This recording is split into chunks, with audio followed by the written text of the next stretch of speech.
Hello everyone, and this is Edmond Mendaros channel and here with another quick tutorial.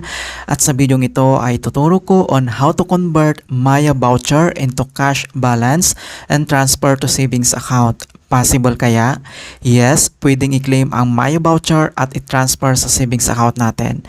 Na-try ko na kasi ito mga kaibigan and gusto ko lang i-share sa inyo. Kaya stay tuned ka lang and follow the step. So ang next step dito ay login lang tayo sa ating Maya account. So click lang natin yan and then enter lang natin ang ating password. And then click mo lang yung login. Alright, so once nakapag-login na tayo and then makikita nyo dito sa ating wallet balance ay 0. And then check lang natin ang ating savings account and then mayroon tayo dito ang 76.56 cents. Alright, so kung paano ba natin itatransfer or gawing cash balance yung Maya voucher, so click lang natin itong ating name dito na profile. And then select lang natin yung voucher. Alright, so mayroon tayong 10 peso na pre-gift voucher ni Maya. So ang next dito ay click lang natin ito para i-claim.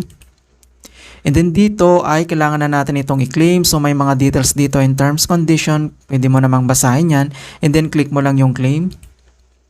And then click mo lang na yung confirm.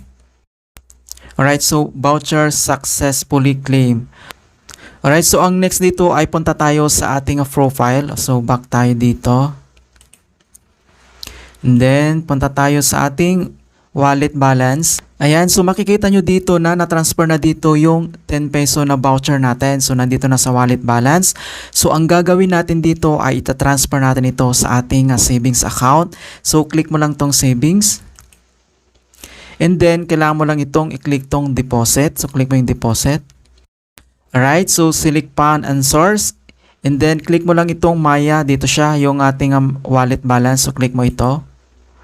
Ayan, and then select a destination. So, click mo lang tong My Savings. And then, enter natin yung amount na 10 peso. And then, click mo lang yung Continue. And then, next, ay kailangan lang natin itong i-confirm deposit. So, click natin tong deposit.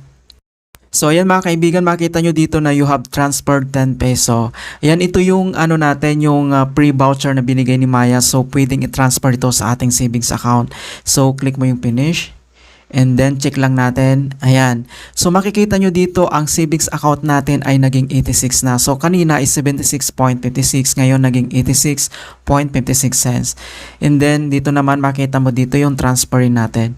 Ayan. So, pwedeng-pwede mga kaibigan na i-transfer yung Maya voucher na binibigay na pre. Ayan, nandito na siya. So, safe na siya sa ating account. Okay? So, ganun lang po kasimple mga kaibigan kung paano tayo mag-transfer ng Maya voucher into cash balance into sa ating savings account.